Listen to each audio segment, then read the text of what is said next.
ubu umuntu wose ni umusani umuntu wose ni umustar kera ari difference y'umustar muriringi n'umusani n'umu DJ yitubwire ubu umuntu wose ashaka kugara okay akoze hiti zibiri atangiye kugara ukamutelefona nitaba telefone umaze kumviriza ndababwire abajournaliste twani turimo nibavuge nibapako ba journaliste benye abanitikaje atasimu tena banasabu kama mimi ndo nibanyanyua example tuvire Landry promoter washobora kwitaba ndamu telefone ubunini aritaba yabaye mustari atakunishinda Bidondo Misko Star toka mu kipindi yangu wende natoka na Misko Star ega mimi hapa nakupa hizi lakini Bidondo wagarukanye kwera gasire ka kera nakumbuka mu manyimbo ngari kumnafaka kutoka hivi zungurusha kuna hivi zungurusha uimbe kwanza zungurusha Nilienda Saga plage nikakuta mariage wakanipiga kidaje nikarudi na banda rakatepeka keloba rakatepenga meloba ndagaruse ariko ndagaruse n'umuvuduko munini ya cyane wo gukorana n'aba legend natangiye gukorana na Lolilo na muririmvi numwe dufitaniye beef nga mu Burundi yari sat bibi bya Dunda na Buja ariko byaraheze tuca dukorana indi concert nindi concert mu Buyenzi usoza concert ni wayibonye nivyo by'uswazi narabibonye turumvikana ubu ni pipi ubu ni peace yarabonye bona grand frère umenianzia kazi mbele yangu tufanye kitu muri naribisha concert kweli mbo sio mie mbo ni watu walimuonea yakataka kulipisha wakati wangu wakataka kulipisha kisasi kwa muda wa mimi kupanda ku stage yani ni watu bali mconfuse mu kichwa aliminelewesha akanambia sasa sikujua kama wewe ndo unafuata ule muda wako wewe kupanda ku stage ndo na mie nikataa vitu kurogana lakini ya ariko yambwiye grand frère ubabarire vyarashise mu Burundi hariyo induri hari kubwiwe mu Burundi usaba legend bangahe mu Burundi usaba legend bangahe aba legend bivana n'imyaka ndakubaja bahari ni benshi cyane tunaenda ni benshi tunaenda Kidumu Fizo Lolilo Bidondo Hi my people, how are you guys? Muraho mumeze neza amakuru y'imyaka myinshi je ndarinda bakumbuye cyane nibaza ko namwe mumeze neza uno munsi abantu mutuvika Kiswahili muratubaye kwa sababu leo maana taongea kila neno kwa Kiswahili tena kipindi hiki kitakuwa kwa Kiswahili ndio ba turavanga ni Kiswahili kirumvikana bitasikirika so dukora mu Kiswahili turavanga irondere Kiswahili kubera ko turi kumwe numwe mu baririmbyi bo novuga ko ari bo kuva kera cyane hariho nk'abana mucaruka ejo mutigeze mubona kubera yaje kuri epoque ya YouTube yari hari mu ndirimbo z'ubu ziri kuri YouTube reka ro yivuga amazina kubera benshi ndazi ko muzi izina ry'ubuhinzi muga mutaza amazina abavyeyi bamwise karibu stare je banita Bidondo Generencha Bidondo Bidondo love wa Bidondini amazina bazazi balikuita ni yaye je nitwa Hakizimana Hussein after face beshe muzi gusanga Bidondo genere tiakle ka sauti kao kwanza nisikie Bidondo iyo Bidondo numwe mu baririmbyi nibaza ufise imyaka nk'iwanje nagira mvuga muri jeunesse yiwanje niwe muntu twumvise ico twavuga rumba canke umuziki w'ikongomani uko abubu babona Mr Champagne twe twabona Bidondo kuko ari muri bamwe bakundije umuziki rero tugomba tuvugane manake wakati ulianza ya mara kwanza unasema mimi Bidondo natani anze kuimba muziki natani anze kufanya muziki wazo lilitoka wapi je kenshi uraziko papa wanje ari akunda za ndirimbo za kera z'aba Koffi Olomide hamingisile baya ya mchamu kwale ya pesa mbongo akazivuza kwa kuno ariko arazivuza nanje ndiko ndaronga inspiration nari mu dansere ngatambana basosokeye ariko kwa kuno papa akunda kuvuza ndirimbo jewe nambaye ikoti nawe wambaye ishati nasono aganu na Eva Senga lakini tunaimba mu Kirundi ya nanje nca ndakrea kuno ndirimba na mama wanje arakunda yani donc muhira n'abantu ba vibe gusa n'abantu bakunda vibe babaye urazi ko muri quartier Bwiza araho dukabare twinshi tukabare twinshi ahantu bamwita kwa chez tonton sinzi yani dukabare twari twinshi mu Bwiza nani ahantu wa Kirori gusa ugasanga ukikoma nafasi ya Kirori nawe yahe ari watanguye umuziki mu gihe navuga ko vyari bigoye abo barakora umuziki naho nyene ntivyoroshe mugabo sico kimwe kera hari ama studio make kera hari ahantu hake ho kwerekana umuziki kuko no tubona ibiteramo vyinshi twabona ama concert menshi kera hari ama spectacle amashow ubwo buzima bw'ico gihe ugitangura umuziki ivyo bihe wakubaye kera byari difficile kugira ngo umuntu wakore byari ingufu nyinshi cyane ariko kubera twa dufise urukundo umuririmbyi agasohora clip ugasanga abandi baririmbyi bakamushigikira na araba manager bengi bitanga kubera ku supporting umusani ari abantu benshi badukoreye ama clip ku buntu Imana ibahezagire ngaba Papi Jamaica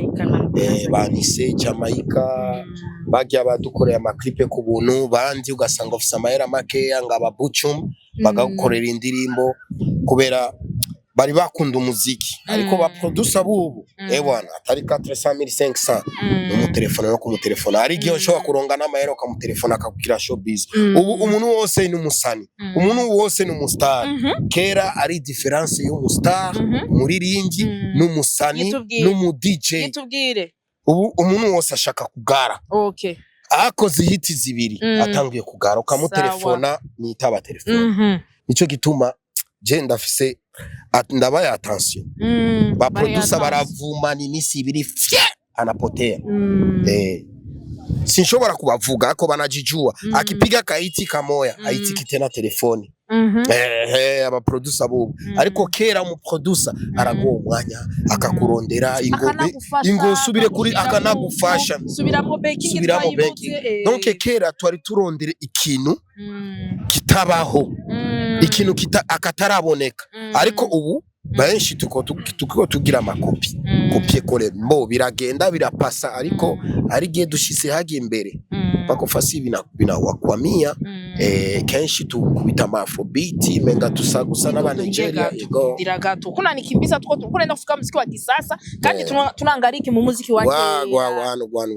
tunaangariki mu muziki wa kera tunasema Giswarundi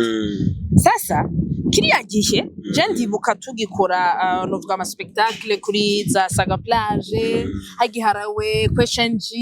bakina basosoke mu Mlaze Mahali Pema urumva harabaririmbyi benshi bari bahari kiriya gihe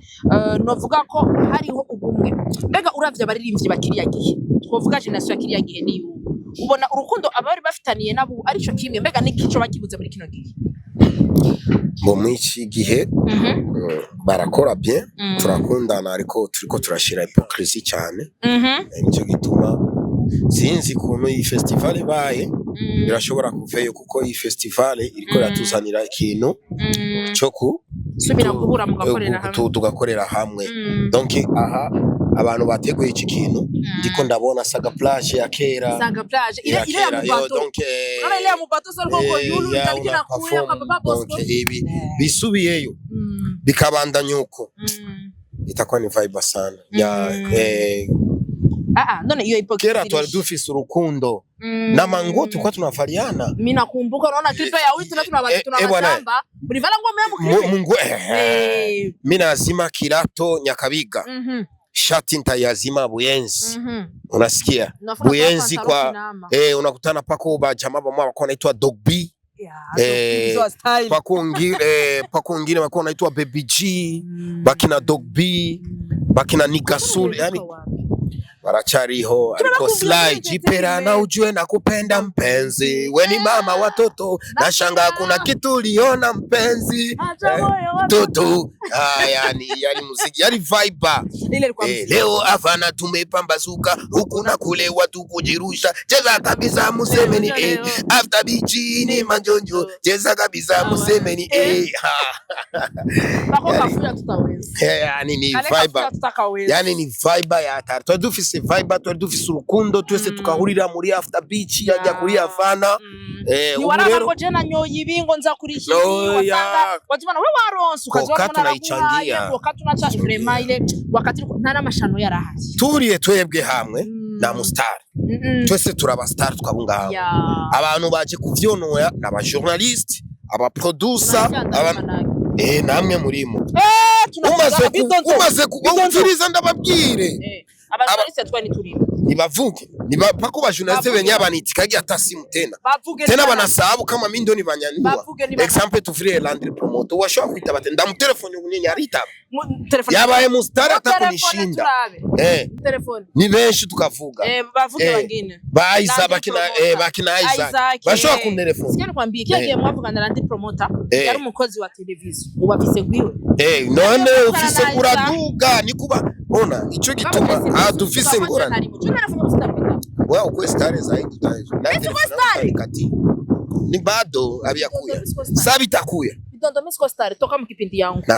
wende natoka na misko star ega mimi hapa nakupa hizi lakini bidondo wagarukanye kwera gasire ka kera unakumbuka mu manyimbo bwari kunafaka kutoka hivi zungurusha kuna hivi zungurusha uimbe kwanza zungurusha Nilienda Saga plage nikakuta mariage wakanipiga kidaje nikarudi na banda rakatepeka keloba rakatepenka meloba rakatepenka izo bazozivuzanga ntavyonze utegerezwa kuzivuza bazovuza za zindi za kopi za Nigeria bidondo uraziga bidondo yuko ke ubunya iryo basori rya ndirimbo abakobwa kigiye twari tugezweho twararuha wapfa guca ahantu hari rigara basi ndabikubwira wazamva bose bateye ngo simone ukorani kupusha bingi araguprofita mama araguprofita ochagi koko mama we charaje kirado do kirado do zizovuzo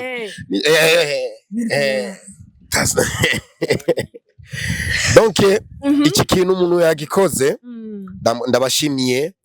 donc nabantu bashaka kuzana irya vibe ya kera ni vibe ya uno munsi bayivanze donc gikomeye dukunda kuvuga ikibazo nticabaye ku muziki gusa ikibazo cabaye yuko umwe wese yataye ikibanza ciwe uno munsi mu journalist agomba kuba umustar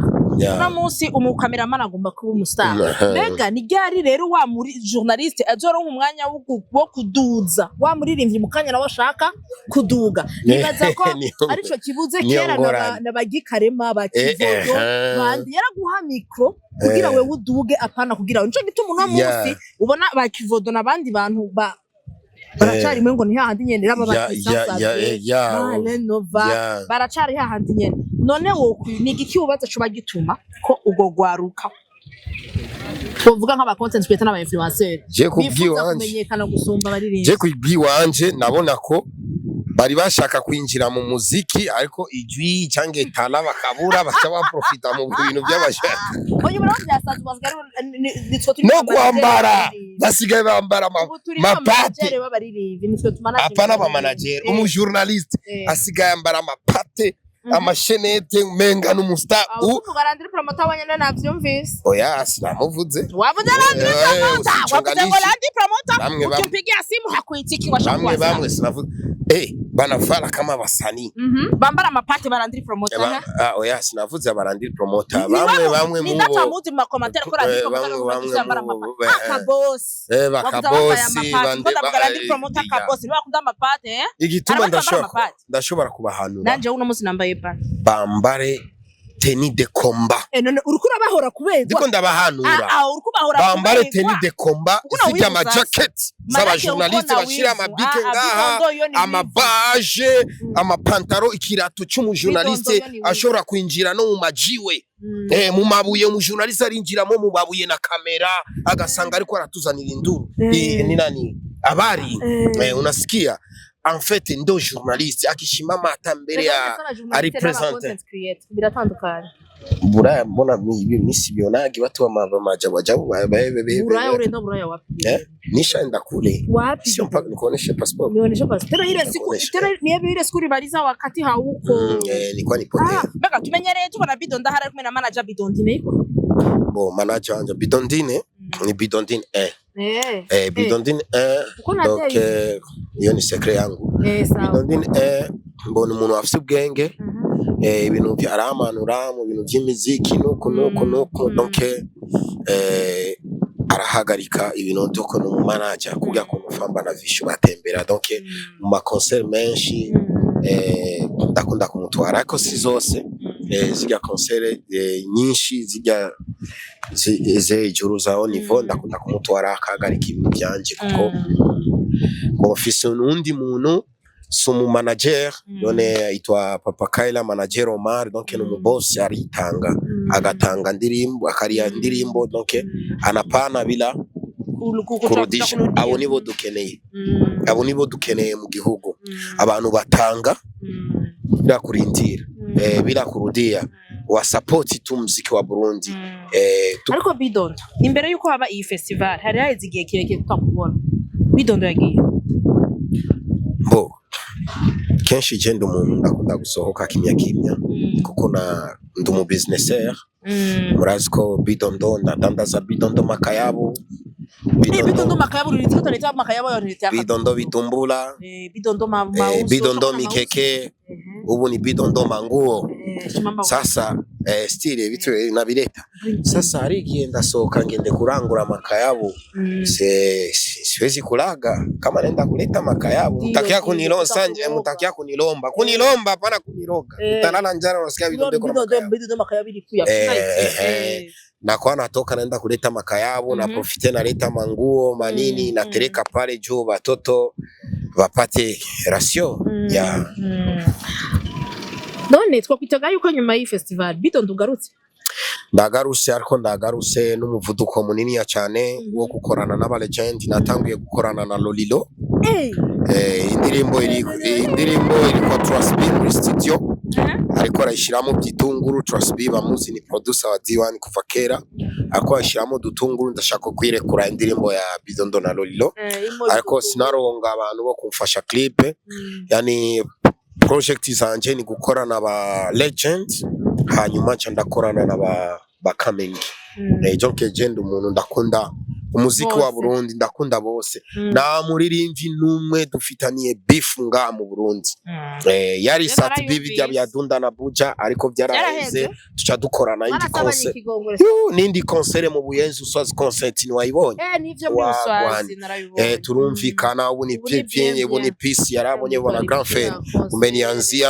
umenianzia kazi mbele yangu tufanye kitu muri naribisha concert kwe sio mie ni watu walimuonea yakataka kulipisha wakati wangu wakataka kulipisha kisasi kwa muda wa mimi kupanda ku stage yani watu bali mconfuse mu kichwa alinielewesha akanambia sasa sikujua kama wewe ndo unafuata ule muda wako wa kupanda ku stage ndo na mie nikataa bitwe kurogana lakini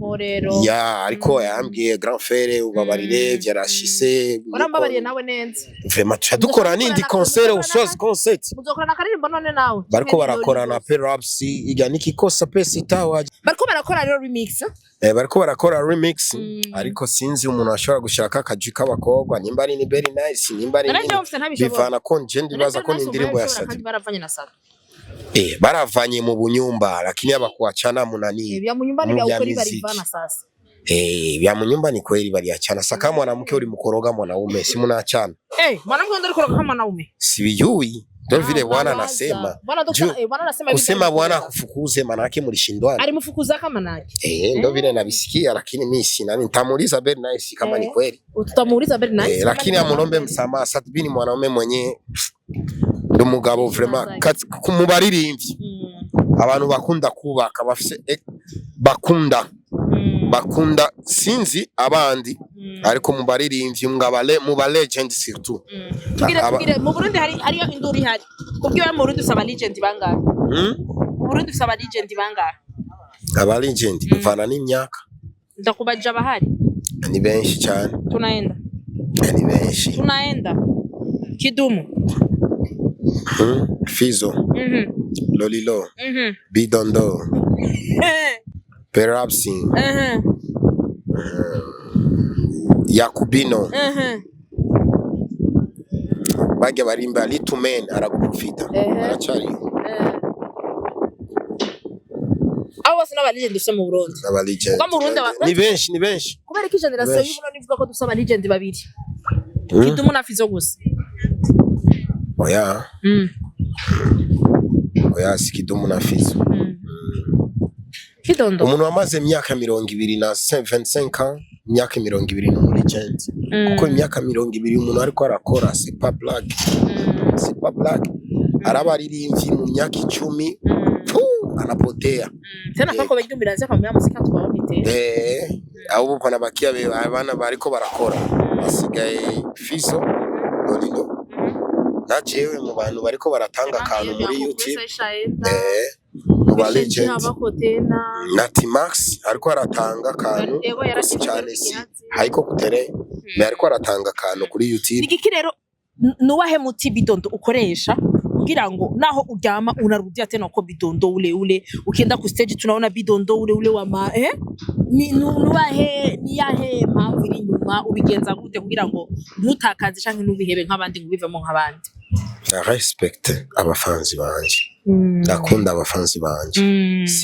sigari mbere y'abafanzi banje nico gituma indirimbo yanje maze imyaka 26 ukayisubiza ukayivuza abarya abafanzi ko barangunda biri ku mutima baca basubira kuitamba usimuoni ule yote imalize yo twacheza wasikutije napendeza acha kukupa mama mimba kwako hata kutupa kikoropo yaga hari abantu benshi bako baraza muri no minsi bakora umuziki ariko ukabona ko umuziki wabo n'ukuri urafise akanovya ashobora gufatira akarorero kuri bakiriku n'abadramati ariko hakora abantu benshi babivuga yuko bashobora kuba batitwara neza mu bantu wewe ubaye impanuro nyabaki barababeshera unaona muziki ni kupishana ni kupishana na muntu washobora kugumayo myaka na milele ariko unaweza ukapisha wengine lakini ukabakia na ile heshima yako na kazi zako zikabakia na nguvu ndo kitu chenye tunapasha kujiwaza nana kiriko azobisa abandi niyo star dufise ngafisi iko na hit nzuri niyo ariko arakora bien itakunayijo aha nihe inasema aye yimbe dusiye siwezi kuimba batayikopie bageze kidoma cha kubiti n'amabuye ndabakoma imisi ni noma ande koma biri gute abatera imbere gute biri gute imedite sirivu okay ujya mu petit ametumika bien sana kandi mu petit afise ico ariko ararondera muziki lakini naye namuhanura ajue kuna miaka napasha kupisha wengine ni kupishana lakini ukishapisha wengine ile heshima yako kikomporte mubaya unaishia mubarabara unarudia kwa Kidoma tena lakini ukikomporte bien amaeroronga ukayatwara mu bindi bintu bimeze gute upanga fitiri yako Bidondo makayabu Bidondo mukeke akagaruzo umukaronge misi yose kubera ikintu cyose kiko na kinaisha hata chuma kinaotaka kutu yaga manake uyu mudawo bawufate neza baheshimie ba grand frère baheshimie ma people baheshimie mabosi wabo baheshimie watu wanawaletea madili Bidondo ari kiganiro twabonye ngaha kuri Yagati bariko barekana ingene waruryohewe uriko muritegurira festival izoba wiyumvise gute umunsi baguhamagara bakubwira ati baratwara festival ifo kuyimba ulijisikia mbona nimejisikia vizuri sana parce que hichi kitu avant yakiyafanyika ilikuwa ni reve yangu ya mimi kukifanya manake baritimiza ndoto yangu donc reve yiwanje yari ikia reve yo gusubizamo abaririmbyi 50 kuhurira kuri stage tugasangira tugatera amablage urukundo mu muziki yani equipe inyofe la force kidole kimoja kifunji chao lakini vile vinasaidiana vinasaidiana kwa kuntu tukikutana nafasi moya ndamubonye Gasore na Kadefo ndamubwira Gasore ambonye na Kadefo arambwira bwana Grand Paul Korogana ungefanya hivi na hivi na hivi na hivi tunasaidiana lakini kama hatuna ule kitu cha kutukusanyisha kandi ikintu ushobora kumusaba se barundi aturondere hano ashobora kubaka nimbari sale kwa kuntu kwa arena isale tushobora après 3 mois cyangwa après 5 mois tushobora gukora akantu kugira kuntu batanzania babikora tukakora ikintu kiki ku mwaka tukikore nka 2 fois basi 2 fois juu mwaka ni mrefu tukifanya birafasha kusubira kwimvana n'abandi baririmbyi bo Big Fizzo namushimiye yaratanguye kugitegura nani ya festival yitwa nani Independence ya ariko byamugoye umwaka siho yari babizoba byamugoye imyaka 2 bitategura nibaza imyaka 3 yego ariko Imana zimwezagire asubire kandi dukore ategure kandi vraiment grand frère Big Fizzo ico kintu na kumisi vie ni grand sio vie angali mchene ni grand unataka kumzekesha kwa nguvu tatu ya albumu ya mpya nisema papa mbona ni nani tunaenea na miaka nani na Farias Farias anakuzidi nizidi miaka Farias ni shena oni kama iko anaanza kanipiga hata oni kama iko na nguvu uko sawa miaka lakini 52 anaanza kanipiga 52 tunayo miaka tuko ba garçon bombo 25 garçon bombo chocolat ya badem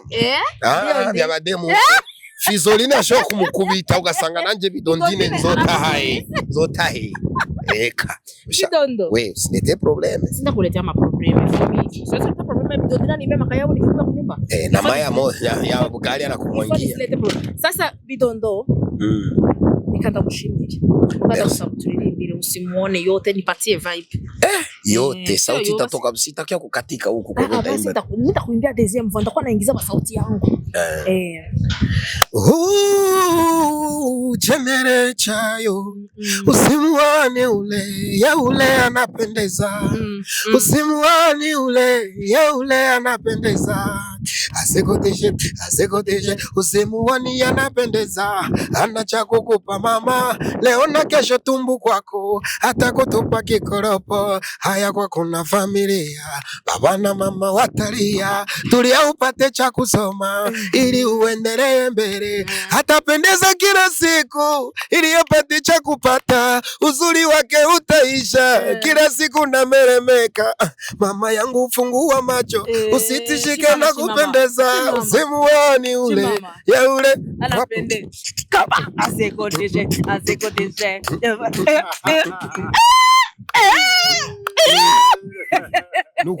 nukunye turahurira kuri stage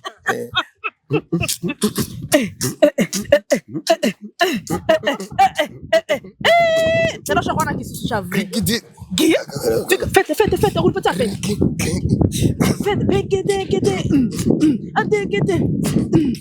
adegede piga fete ya mwisho tunamaliza kipindi ka fete wewe kwa zaenda fasi bidondo urakoze cyane merci beaucoup ndabakunda cyane mani kuweza girebwira abafans ba bidondo byo bagiye ndayikunda cyane ikintu ndayikunda Yaga Tech TV bagira subscribe kuri Yaga Tech TV abantu ba bidondo mugire subscribe subscribe donc ubone arakana urakoze cyane ni sasa ari ubugari none bayi saya wende kunira turabashimiye bakunzi ba Yaga Tech TV mwaravye kiganiro gushika ngaha kumpera twabwira ntimura bibiri nyuma kwa tugiye kujya je na bidondo wanje bidondo zamani kwa fana wangu tena bisenga sana mugane ndashaje mari bahezagire mugume impore mugumane natwe kuri Yaga Tech TV vyinshi vyiza biriko biraza